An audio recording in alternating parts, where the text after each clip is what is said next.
is a very special broadcast, and of course, we must pray. And prayer we must, this very evening and always going forward.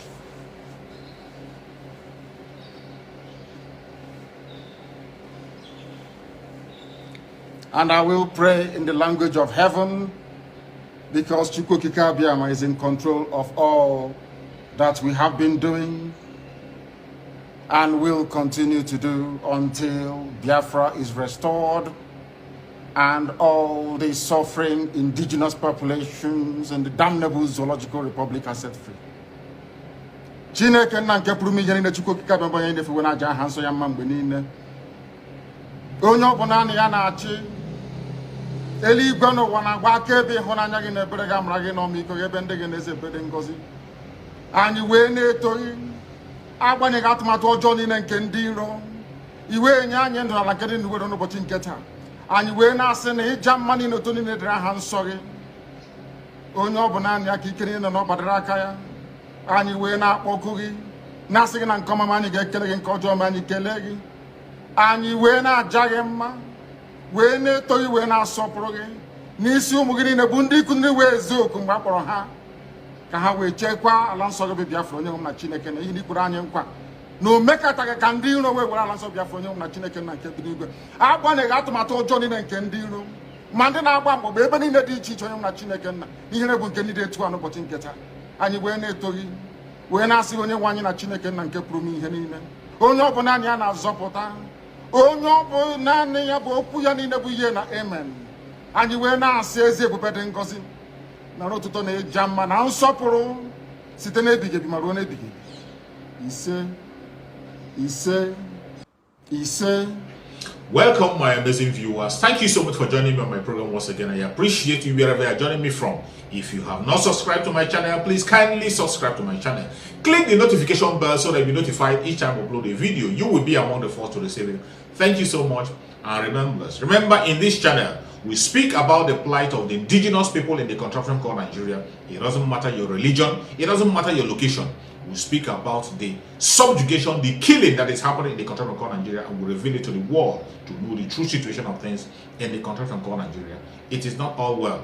For those of us who are Biafra and Biafran friends, we are in a prayer, 150 days prayer, which was initiated by our Supreme Leader Mazi Nandika. We will not relent in our effort to join in that prayer. If you have not joined, join the prayer. It is not yet late. You can simply join now and continue to pray because the hour has come.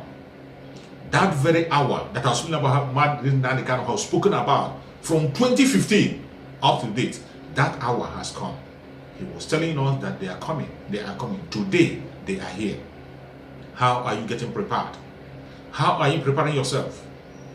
Everything that is happening in the contraption called Nigeria on daily basis shows it to your own self, bring it closer to you to let you know that you are not supposed to be called a Nigerian. That Nigeria has nothing to offer to you. Every day when you wake up, you sleep and wake up, you see more reason why you should ask for the breakup of Nigeria. It is only those who are not living, only a dead man walking, only those who are insensible. Those are the people who cannot see the reason why they should ask out of this very contraption that is killing everybody. The company called Nigeria is ready to destroy everything that is in it. And they have people they are using. Strong people they are using to kill you and I, to make sure that they achieve their aim of destroying the indigenous people in that contraption. They are using our brothers, using our friends, using our mother, using our fathers, using those whom you trust, using your pastors and GOs. Those are the instruments the British and the Janjaweed are using to destroy you and I. It is no longer hidden. Every day you see it playing out. You can see the one that happened recently. Somebody who was supposed to be sane, who people thought he's sane. Somebody who has come in national television to swear that over his dead body will he join the killer herdsmen in APC. Al-Qaeda People's Congress. He said over his dead body will he join them. He came to say that it is until Christ come, he will never. And today that man has committed suicide on national television. And you will still see a politician come tomorrow to talk and you listen to them. They are the same. It doesn't matter their tribe. They might be Igbo, they might be Yoruba, they might be... These politicians are a bunch of evil men. Satanic people. These people are not supposed to be associated with any religion, anything called religion, more especially Christianity. No politician is supposed to be associated with Christianity. None of them is supposed to step into the church, let alone going into the altar to speak. None of them is supposed to go into the church, let alone go into the altar to speak. But because some people who have built altar are also these demonic people. Demons are in charge of churches. Demons are GOs. Demons are in charge of the church in Nigeria today as I speak to you. That is why a politician will boldly go to a church and begin to speak. Stand in the pulpit and begin to speak to people. Hypnotizing people. Pouring evil on people. Anointing people with evil. This is the situation we have found ourselves. And you are still there talking of a Nigeria that will be better tomorrow. When you see this kind of group of people, you will still be thinking that Nigeria can never ever be better, because people who are in the aim of affair are people who doesn't have conscience. Group of liars that don't have conscience, and they don't have any plan to make your life better. All they care about is their selfish interest. Just want to make themselves popular. They just want to be popular. It's about them and them alone. If you think I'm joking, go and check the history of all those who have been politicians in the past. Those, even the people you are calling your founding fathers, where are their children? Those you call your founding father, where are their children? What are they doing? Compare them to the children of those in the Western world. People in the Western world. Take example the United States. Even in UK, you see their children, after they leave a legacy. People will follow them up. You see them in important places, making difference. But in Nigeria, those you call your founding fathers, those who you are following in Nigeria, where are their children? How successful are they? If the children cannot be successful, how do you think that they can make you successful in the name of that contraption called Nigeria? If they can consume their own time until when they go to grave, how do you think that they will give you, an ordinary person, a chance when they don't give their own children a chance? These are one reason why you should ask for a breakup of this contraption. When you break it up, people will build a sane nation, a place where you will have people who will be thinking very well. You will participate in writing a constitution that will favor you. That is the only way the indigenous tribe in Nigeria can survive. Apart from that, there is no hope for anybody. Why I am saying this is that there is no hope. When you talk of, that is why when you see somebody talking of election in Nigeria, you are digging your grave. The only thing election will help you in Nigeria is to make you put your signature for your debt. Put your signature to permit them to steal more funds from your government. Put your signature to make them borrow more money and make you owe. Make your unborn children owe. Put your signature to make them steal your resources and make sure you don't survive. That is what you are doing. Each time you are walking to the booth to vote, this is exactly what you are doing and nothing else. Have it at the back of your mind. For the Biafrans, already we are out of it. We are no longer participating in anything that has to do with voting, starting from Anambra State. Anybody that dares will pay with his or her own life. Biafrans are however innocent. IPOB is innocent. ESN is innocent. We always say it the way it is. We will tell you the mindset of Chukwu Kabiama, and if you violate it, you will pay with your own life. And the people who will kill you are the DSS. All they are busy is trying to frame IPOB. When we say don't do this, people obey. But in order to demonize IPOB and ESM, they will go and kill innocent people to frame IPOB. Each time you hear about unknown gunmen killing here and there, right, left and center, have you ever seen any evidence to show that the unknown gunmen are IPOB or ESM? There has never been any proof. They only use their media to push their propaganda. Media will carry their propaganda. Insensitive media in Nigeria, which are even the major cause of the problem we have in Nigeria. When we say it, people don't believe it. But even a senator also said it, that the media are part of the problem we have in Nigeria. The person that came to national television some time ago to reveal secret, he said it, that the media is part of the problem. That why won't the media go and do investigation on their own? That man said it. He's an insider in the government, a secret security officer. He said that the media are part of the problem. They cannot do investigation on their own to know what is happening in the country. They cannot. No independent investigation on their own. All they do is to sit in their office. Government will write up what they want to write, and they will begin to publish it and begin to spread it. That is what Nigerian media does. Today, you can see somebody who is supposed to be sensible came and commit suicide on national television. A politician. I would like you to watch him, the way he committed suicide, the way he killed himself, so that tomorrow, when he dies, like every other one is dying, you wouldn't be crying for him. Watch Fani-Kayode, what he said in the past. Some of the stands that you had is giving you this kind of trouble that you're seeing today.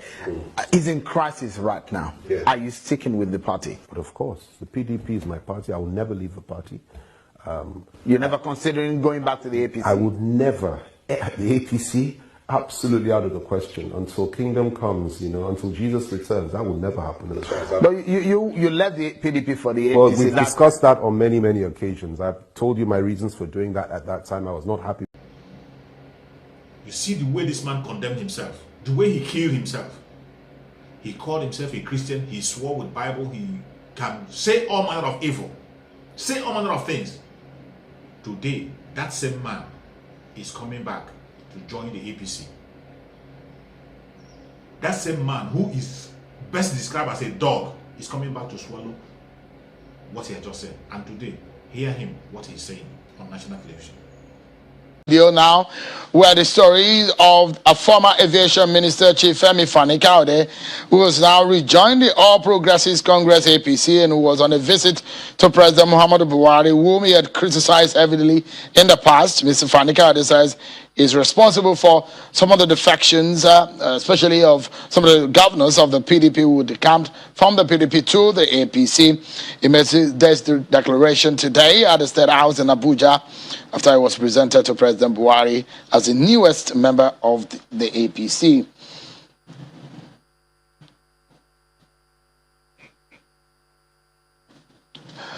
Mr. Fani-Kayode joins us now from our Abuja studio. Thank you, Chief Fani-Kayode, for joining us tonight on the program. I appreciate it. Let's begin the conversation. It comes to a lot of Nigerians as a surprise that it was some months ago like a rumor, but now it's a real story. There is no longer a rumor. It's real that you have joined the APC.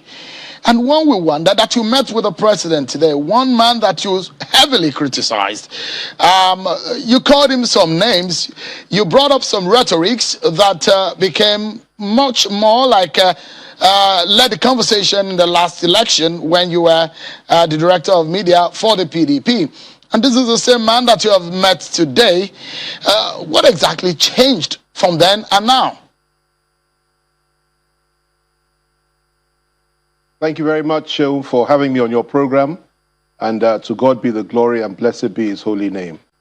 Well, a lot has changed over the last 6 years, and it is important that we make the right choices and the right decisions at the right time, precisely if we feel as if we are being led by God to make those choices.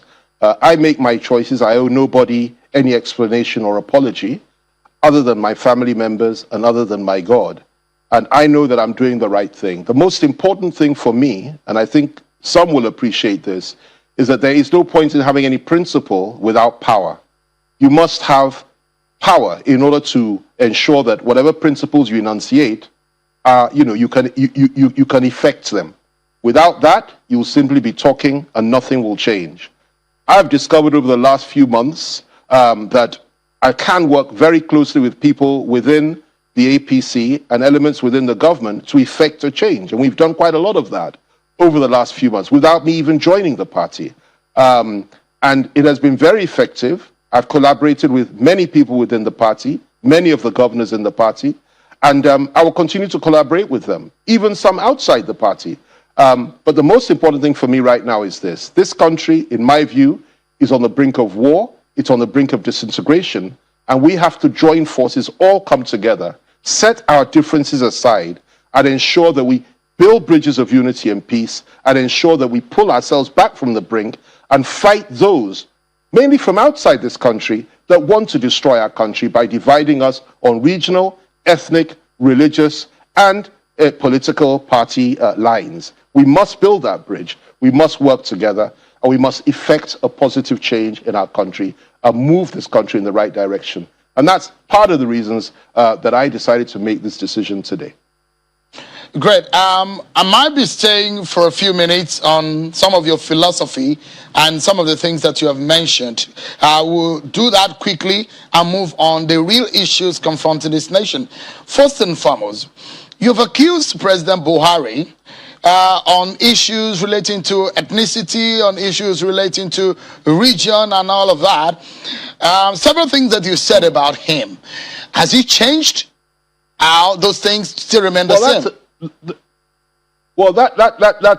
That's an interesting point you've made. And yes, I have done that in the past and done it effectively when I felt it was appropriate so to do. However, having moved closer to him over the last few months, I've discovered a lot of things that I didn't know before. There's a lot going on behind the scenes. And the most important thing is this.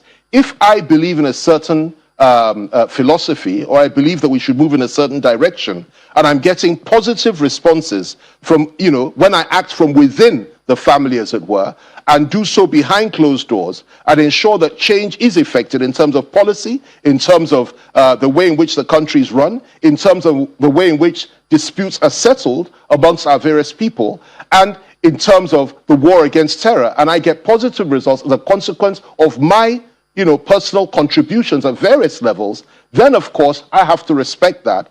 And I have to begin to think that, look, is it not better for us, for me and for my country, to ensure that we operate from within and effect the changes we want to change, that we want to put in place, rather than for us to be throwing bricks from outside? And I have ample evidence of the fact that because of these contributions and the receptive ears of a man that I believe would not listen to anybody else in the past, and I was quite wrong on that, his receptive ears, his reception, and those around him, particularly some of the governors, we've worked closely together. And I have seen that definitely this is a man that one can work with, providing you go through the right channels. And that's what I've been doing. It's been very effective, and I believe that I will continue to do that. And, we made a declaration today. The president was gracious enough to see me, to receive me, and receive me very, very warmly. But the next few days will make, the formal steps. I'll be joining the party. I will be joining in FCT Abuja, not in the Southwest. I'll, become a formal party member, and then we'll do a reception, and I'll be able to say far more, many more things than I've said today. But this is the first step on a long road, and by God's grace, we will ensure that our country, pulls back from division, pulls back from war, and pulls back from throwing bricks at one another, which is what some people want us to continue to do, which I will not do anymore. The question I was asking, Ms. Fani-Kayode, is whether or not some of those things you said at those times still remain, or you overlooked them. As the person you described, 2019, 2018, is it the same man? What has changed? Well, let me put it to you like this. I answered the question by telling you very clearly that I was speaking about him from outside. I have got to know him from inside now. I've been working closely over the last few months with people that are very, very close to him.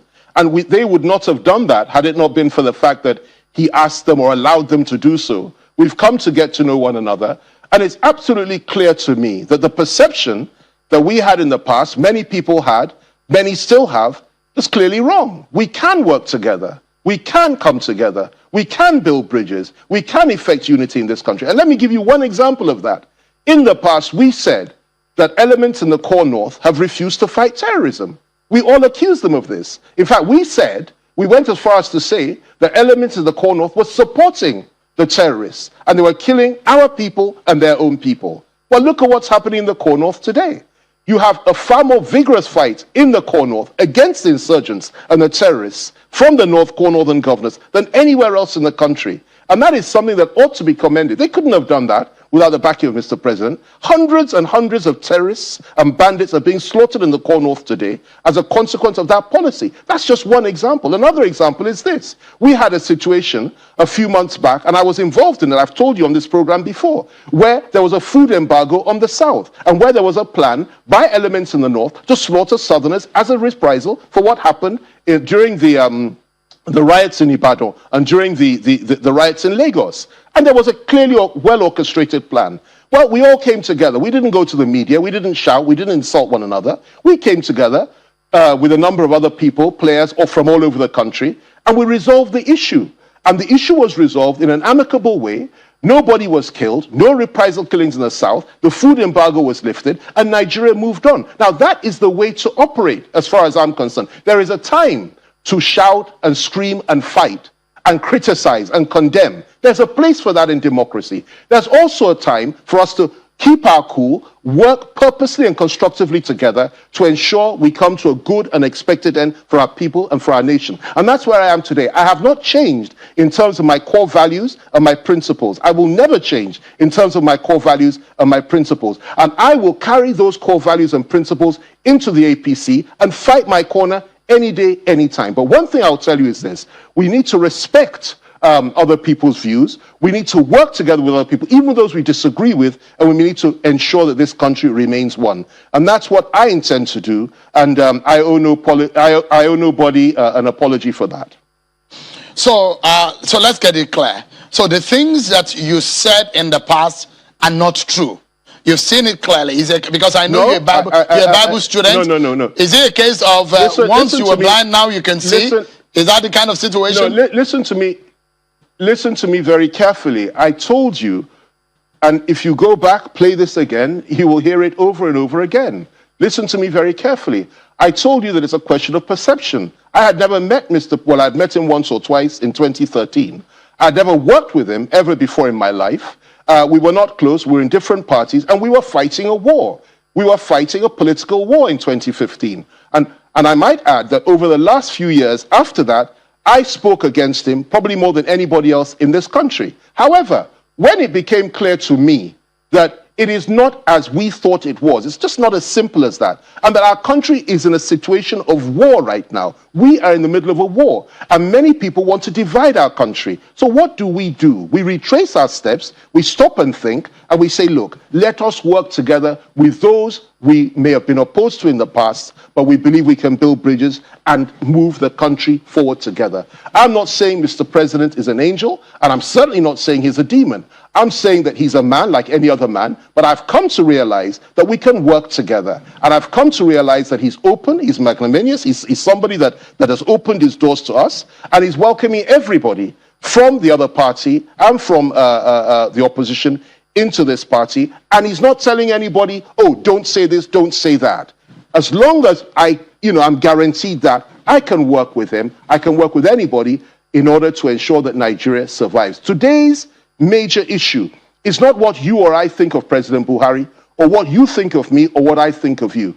Today's major issue is the survival of our country as one nation, and to ensure that we keep Nigeria one, and we ensure that we treat those that have been maligned or treated badly in the past, I'm talking about various ethnic groups and people that feel marginalized, with sensitivity and compassion and understanding. If you want to do that, then you have to work with everybody. So when you ask me questions like this, I'll put this to you. In the past, other people have defected from one side to the other. Virtually every major political player has done that. Does that then mean they disavow everything they've said in the past? Not necessarily. Maybe, maybe not. But these things are a question of time. We agree one day, we may disagree the following day. We may agree today, we may disagree tomorrow. And that's the position that I have taken. Right now, we're in agreement, we're working together, and I'm proud to be where I am today, and I know this is the way forward. I know I can get far more done this way for my people and for my country, and I have no regrets for doing that. In fact, I'm very proud of the fact that I can do this, despite what people might think or say.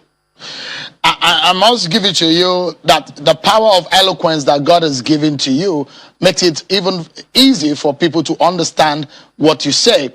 And perhaps there's a reason why a lot of people seem to love it when you're explaining yourself and your philosophy. And perhaps the reason why we have to take up some of the things that you have said. One of the things that you said in the past, in 2019, for example, your words, in your own words, you said, I would rather die than join the APC. In December 15, 2019, you said, and I quote, I'm committed to opposing the APC and those that are in the ranks for the rest of my natural life, and I will never join them no matter what. End of quote. In fact, for those talking about your defection at that time, you told them, you said it was false and insulting. Good. Can I answer the question now? Have Absolutely. you finished the nice quotes? Absolutely. Thank you very much. Let me put this to you. A lot has happened in the APC itself over the last few years. Would you agree with me? You are a political commentator. You know what has happened in the APC. You know what has happened in the PDP. I won't talk about the PDP on this program until they throw a brick at me, then I will respond. I never throw the first punch. I always throw the last. But let's talk about APC. The APC I was speaking about at that time is not the APC of today. The APC of that time, and I'll say it any day, anywhere, the APC of that time did not have the leadership that they have today. Today you have a man who is the National Caretaker Committee of the APC, that's Governor Mebuni, who has done exceptionally well in attracting people and presenting a broad-based, liberal, pluralistic view on national issues and national affairs. And he has opened the doors of the party to all manner of people with a plural, plurality of views. We may not agree on everything, but certainly there's a place for you in a wider family. And you can effect your purpose and fight your corner from within. And that is the difference between that time and this time. The old leadership of the APC was very, very different in its outlook. And I would never have joined them had the leadership not changed. What we have today is an accommodating party that is ready to take people on and take people in and is ready to listen to dissenting opinions even from within, providing you conduct yourself in a mature and a decent manner. And that's what we've been doing. I've worked closely with Mebuni. I've worked with Matawale. I've worked with Governor of Kogi State. I've worked with Zulum. I've worked with a number of others. Even the governor of Plateau State. We've been collaborating over a period of time. Senator Grace Bent and so many others. And I'm telling you, these are the people you have in the M of affair. People who do not have conscience. People who do not care about anyone except themselves. Selfish individuals. They have nothing to offer to you. It is better you fight for your own life before it is too late. This same man you are seeing here, who has now joined the evil man, he is the most dangerous man I can think of now in Nigeria as a politician. The most dangerous. He confessed by himself that he was instrumental to every other person joining these devilish people. While he was telling you that they are devilish, he was underground campaigning for them, for people to join them. After winning a lot of souls, now he's joining them. This was the man who was supporting Sunday Igboho. When you see him shouting, standing along with Sunday Igboho, you think he is sensible. Today, look at him, what he's doing. The same man who stood before our Supreme Leader Mazi Nnamdi Kanu and told Mazi Nnamdi Kanu how Muhammadu Buhari hated the Igbos. How he tried to convince Muhammadu Buhari about the Igbos. Muhammadu Buhari said over his dead body. I will look for the video and play for you so that you understand the person we are talking about.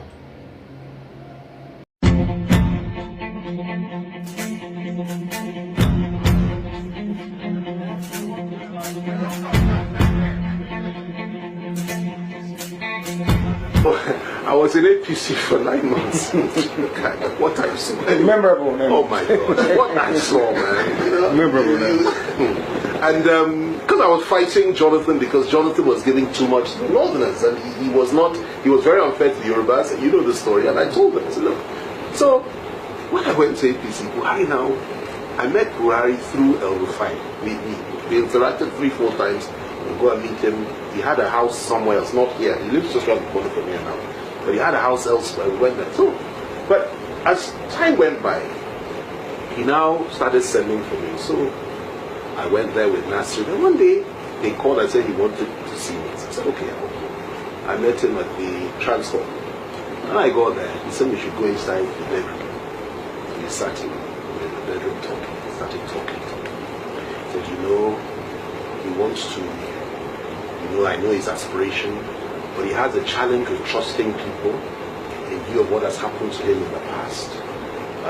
But that he just wants me to know that he would want me to work closely with him if he manages to win the nomination for his party, and that he likes me, I'm courageous. The Obasanjo said a lot to him about me, that once I'm on board, I will fight all the way, and he loves that. Anyway, to cut a long story short, let me tell you why I'm telling you this story. We started talking about the history and about the Igbos. You know what this man said to me? He said,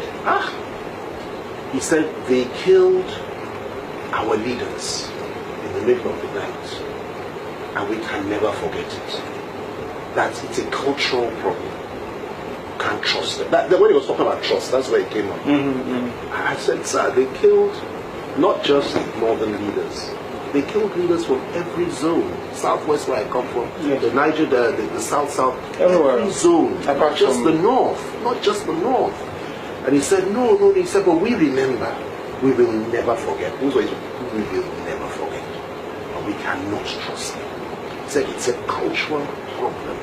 When he said this, it's sunk in. I had never seen that level of racism in any. I mean, I've been talking to quite a few leaders. I've never seen that. This was deep-seated hatred for a whole nation of people. And I left that room thinking to myself, these people have to be stopped. Because if they're not stopped, if they have power, what they will do, first they will deal with the Igbos, then they will come and deal with us. They will deal with everybody. And it's one of the main reasons, apart from the issue of Muslim ticket. That's what I said, no. Not only will I leave them, I will also expose them and fight them. You understand there are some basic, fundamental, core issues that you must never compromise on. It's not about giving Nnamdi Kanu a position of SGF or position of vice president or something like that. Because if you do that, he will serve his term, then we'll be back to square one. Square zero, man. Absolutely. You've got to fight for your people. You've got to fight for your people. When there's a structural, seismic change, absolutely. In thinking and in approach. And if they say no, then break it. I told you when we were in detention, the truth is I don't even believe in this union anymore. I don't believe in it. I don't believe in Nigeria. I don't believe that the Northwest and the Northeast, as they are now, should be part of us. Because their whole mindset, their whole view about the world is different to ours. He stood before Asun Damas Nnamdi Kanu to tell him all manner of people about this government. Today, he is the person going to have a handshake with an imposter. Even when the real man have died, he knows. The real man is dead. Today, he's standing with an imposter, pursuing the Fulanization and Islamization of the people, which he himself have preached against. This is how they sold Sunday Igboho. Today, Sunday Igboho is in prison in Benin Republic. All thanks to the political elites in the southwestern region.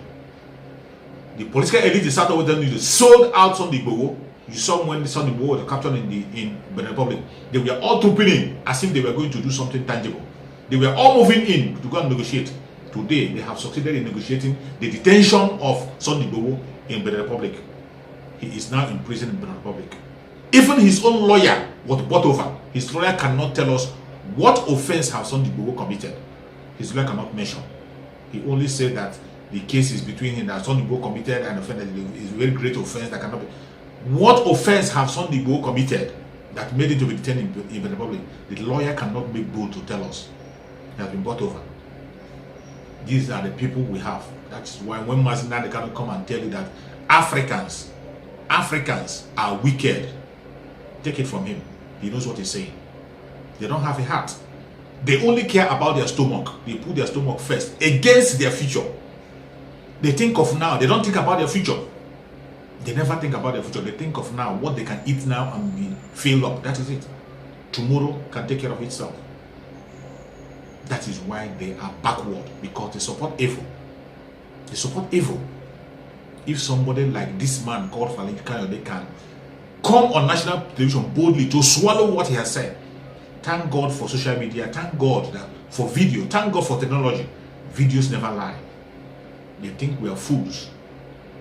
That is why if you still call yourself a one Nigerian is speaking up for anybody who call him or herself a politician, it doesn't matter their tribe, it doesn't matter their religion, it doesn't matter their location, they are the same.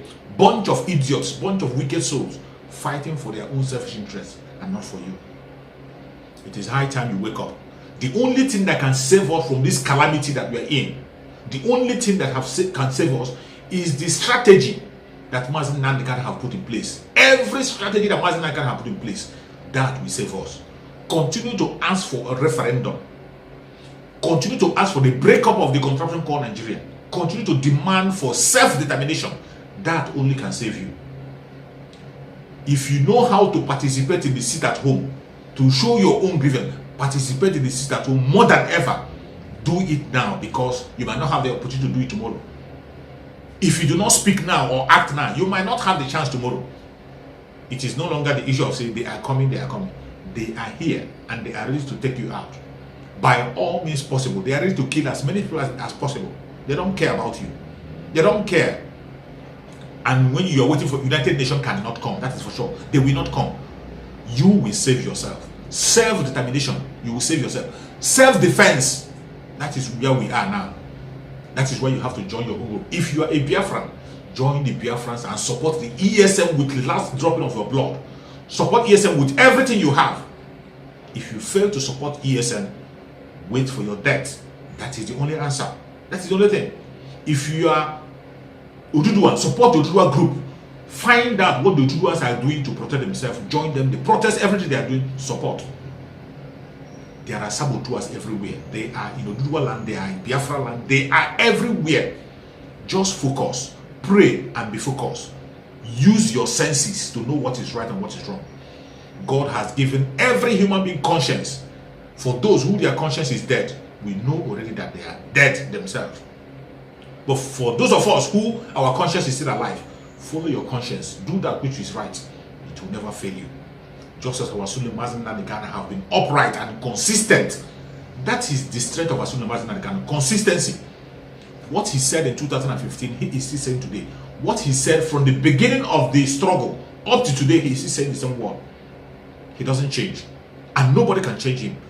That is the way to survive in the country called Nigeria. Consistency.